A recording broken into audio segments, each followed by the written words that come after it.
अब खासमा अब त्यो कुरा त भनेको मलाई कोट्याउन मन लाग्दैन किनकि बिचरा कति कोट्याउनु होइन म त ठिक लाग्दैन होइन तर हाँसै उठ्दो रहेछ मान्छेहरू इन्टरभ्यूमा आएर आफ्नो त्यस्तो राम्रो मलाई अहिले पनि हाँस उठिरहेछ होइन अब एलिनाले कमेन्ट गरेको चाहिँ किन गरेको भन्नुहुन्छ होला कि त्यो भित्रबाट हाँस उठ्छ नि त अनि त्यही भएर कमेन्ट गरेको म अरू त केही भन्दिनँ होइन तर त्यो इन्टरभ्यू मैले पनि हेरेँ म सुरुदेखि लास्टैसम्म हाँसेँ उहाँ त्यतिसम्म कसरी सक्नुहुन्छ त्यसरी भन्न किनकि हामीले चिनेको छौँ अनि ठिक छ उहाँको आफ्नो उयो हो त्यसरी कोट्याउनु पनि हुँदैन अर्काको पर्सनल लाइफ तर मलाई चाहिँ हाँस उठ्यो एनलाले पनि हाँस्यो होला होइन सबै हाँस्यो होला फ्यामिली नै हाम्रो सबै हाँस्यौँ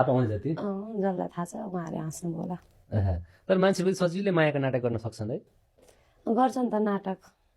गर्दा रहेछन् त थाहा हुँदैन नि यो नाटक गरेको कि साँच्चीकै त्यो अन्ध हुन्छ नि त थाहा नै हुँदैन नाटक हो कि साँच्चीकै हो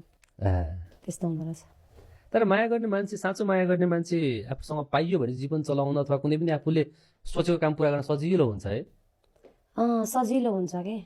तर अन्डरस्ट्यान्डिङ चाहिँ हुनु पर्यो साँचो माया भनेको के हो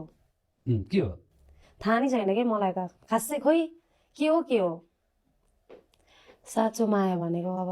त्यो कहाँ त्यसको कथा हो म त बुझ्दै सकेको छुइनँ अझसम्म खोइ के कुरा रुवाउँछ